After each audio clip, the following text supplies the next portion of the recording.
What's going on, guys? Today we're going to be talking about why I ended up getting the Canon RP, which is what I'm currently filming on now, instead of the Canon R.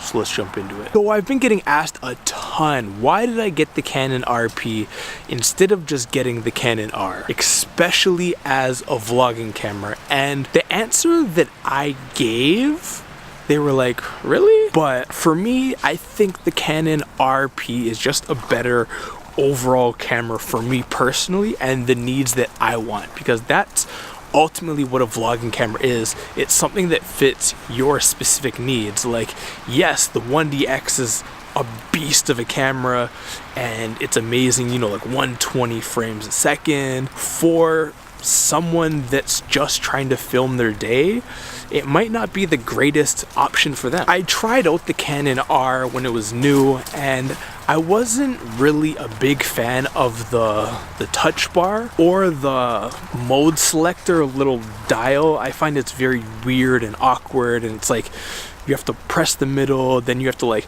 move the dial over, and then it pops up on the screen and you kind of don't know what mode you're in all the time. And for me, the Canon RP has a very similar dial to the 5D Mark IV, and you can very quickly change the mode that you're in. And I think this is ideal and key for those custom settings, because I'm a huge fan of the custom settings. I like to set it up for my video modes. Maybe I'll do a whole video just based on the custom settings. There's 3 custom settings and I like to switch between the 3, so I find that a little bit easier than using the Canon R mode dial. So even with all the frame rate issues that the Canon RP does have, I don't find it as bad as a lot of people are saying it really is. Yes, I do wish it had 24p, 24 frames a second natively, but I found a workaround. It's 25 frames. I can get the 60. It's just a little bit more work, and I don't think it's that big of a deal, to be honest. And the Canon R is $1,000 more than the Canon RP, and I think that's just a lot of money for something that I already have something very similar to, since I have the Canon 5D Mark IV, and the Canon R doesn't really offer any substantial improvement in my opinion. So originally I wasn't going to get the Canon R or the RP, but I ended up getting a chance to trade in some camera gear that I just never really used to get the Canon RP.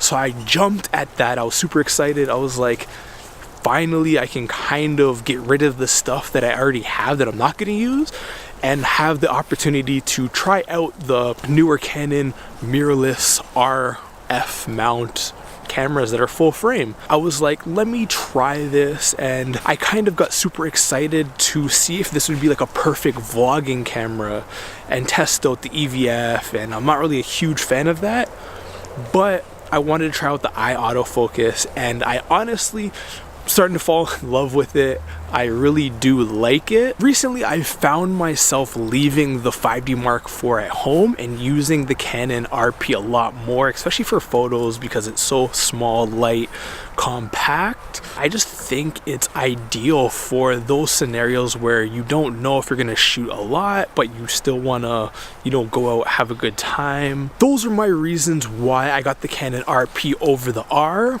And even though on paper that the Canon R is a better camera, that's just stats that are on a piece of paper. The best camera is the best camera that's gonna work the most for you, and not just the best camera that's on a piece of paper. Like, yeah, a red camera is better than, you know, the Canon RP, but are you gonna vlog with a red camera? Probably not. So I just find that the Canon RP is a better camera for me at this very moment. So if you did like this video, please like, comment, and subscribe. Until the next video, peace.